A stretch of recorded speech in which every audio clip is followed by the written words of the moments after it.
আমগর যে বড়ই ক্ষেত আছে হয়তো বহুতে জানেন না। তার লগ দিয়ে আমগর ড্রাগন ক্ষেত আছে। তো আজকে চলেন আমগর আজকে ফার্স্ট টাইম আপনাকে ড্রাগন ক্ষেত দেখাবো। ড্রাগন ক্ষেতে আই দিয়েছেন ড্রাগন ক্ষেত তালা মারা। তো ওর জন্য ভিতর থেকে দেখাবার পাইলাম না, বাইরে থেকে দেখাইতেছি। এই ড্রাগন ক্ষেতের লগে আমগর অল্প মাটির ধানের ক্ষেত আছে। তো ধানের ক্ষেতটাও ঘুরে ফিরে দেখতেছি যে ইন্দুরে গাছ ছাদ কিরকম দিছে। মাশাআল্লাহ আপনাকে দোয়া আশীর্বাদে আমার কিন্তু ধানের ক্ষেতটা বেশ সুন্দর হয়েছে। ধানের ফলনও যথেষ্ট ভালো হয়েছে।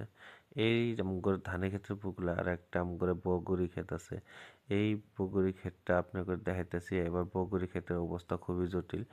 বগুড়ি মানে যে টাইমে ফুলাইছে ওই টাইমে বৃষ্টি হওয়ার কারণে বগুড়ি ফুলগুলো সব ঝরে পড়ছে। তো বগুড়ি দেখতে আমার হাতে কাঁটা বিঁধলো।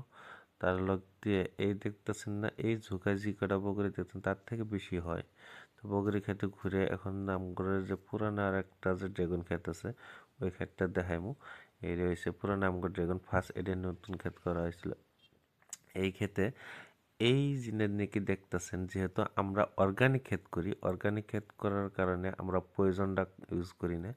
যদি কোনো পোকামাকড়ে মানে ফলগুলো নষ্ট করে তার জন্য আমরা এই হিসেবে নেট দিয়ে মানে ওরে আবদ্ধ করে রাখি যাতে পোকামাকড়ে কোনো ক্ষতি করবে না পায়। এই ব্রিডটা যিনি দেখতেছেন ড্রাগনে কিন্তু 27টি ব্রিড আছে। 27টি ব্রিডের ভিতরে আমরা যেটা ড্রাগন, এটা হচ্ছে ভিয়েতনাম জাতের। এই ফলটাকে 1 কেজি 5 পোয়া লেগে মানে ওজন আহে। তারপর দিয়ে আমি আপনাকে দেখাইতেছি আমাদের এই প্লটটার লোক দিয়ে আরেকটা প্লট আছে শ্যামরেড। এটা হচ্ছে শ্যামরেডের প্রোডাকশনও কিন্তু যথেষ্ট ভালো। তা ক্ষেত খোলা পানি দেওয়া হইতেছে এখানে আমগর ড্রামগুলো মানে পানি যখন উঠায় রাখা হয়েছে। আমগর পানিখিনি কিন্তু বড় স্প্রে মানে মেশিন দিয়ে করা হয়। একটা ভাই কাম করতেছে, মানে কাম কাজের কি গতি কি করতেছে তার জন্য কথা বললাম। তা এই লাইনে আছে আমগর একজন মোহরি চাচা। তো মোহরি চাচাই কিন্তু এই সমস্ত কামখিনি চোৱাচিতা করে। কবে গেলে আমগো মানে যে ছোট চাচা আছে জরিপ কাকার ইনি হচ্ছে মুহুরি হিসেবে কাম করে, সমস্ত তত্ত্বাবধান ওনার হাতেই। এ, কিভাবে স্প্রে করে এটাও দেখাইতেছি আপনাদের আজকে আমি। দেখেন আমগর হাত দিয়ে কিন্তু কোনো এইগুলো খেতে স্প্রে হয় না, সমস্ত স্প্রে এই বড় মেশিন দিয়ে করা হয়। যেহেতু আমগো এই প্লটটাত 12 বিঘা মাটি ড্রাগন ক্ষেত আছে।